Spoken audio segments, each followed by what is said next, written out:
1 Kings chapter 10, verse 3. And Solomon told her all of her questions.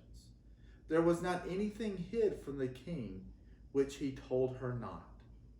Imagine having all of your questions answered by one person. Complete, detailed explanations. Kind of like Google with skin.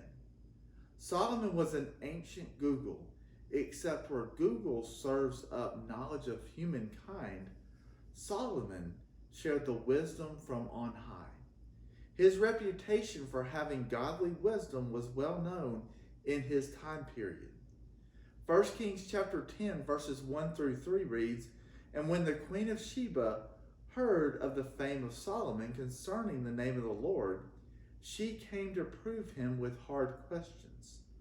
And she came to Jerusalem with a very great train, with camels that bear spices, and very much gold and precious stones.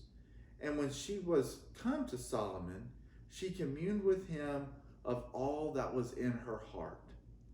I want to give you a little different perspective on the Queen of Sheba. Many times we overlook her because we just think of her as a queen that Solomon was interested in. We think of her in terms of physical appearance and define her by her wealth. Her story in Scripture is brief, just a handful of verses.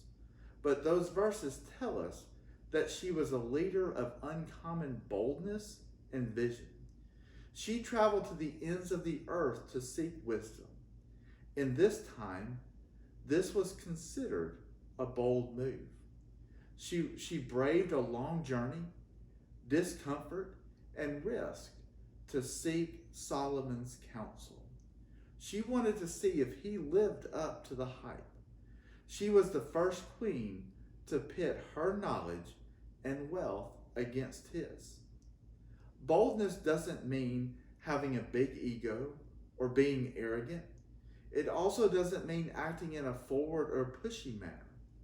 True boldness is God at work in us and often follows a long season of preparation.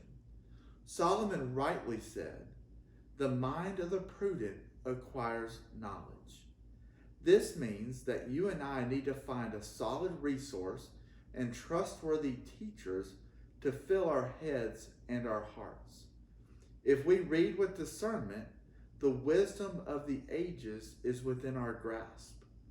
If we listen to sound teaching, we won't be misled by those who have been misled.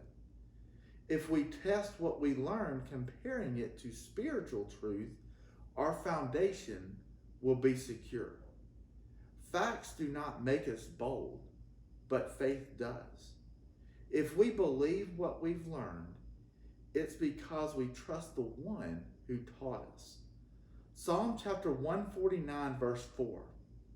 For the Lord taketh pleasure in his people. He will beautify the meek with salvation. God crowns the humble with victory.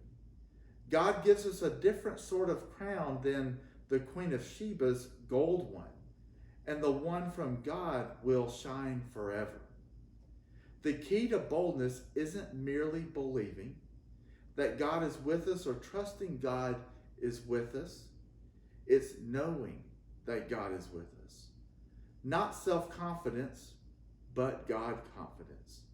Today, I want to challenge us to seek counsel from godly resources and to be bold in allowing God to work through us.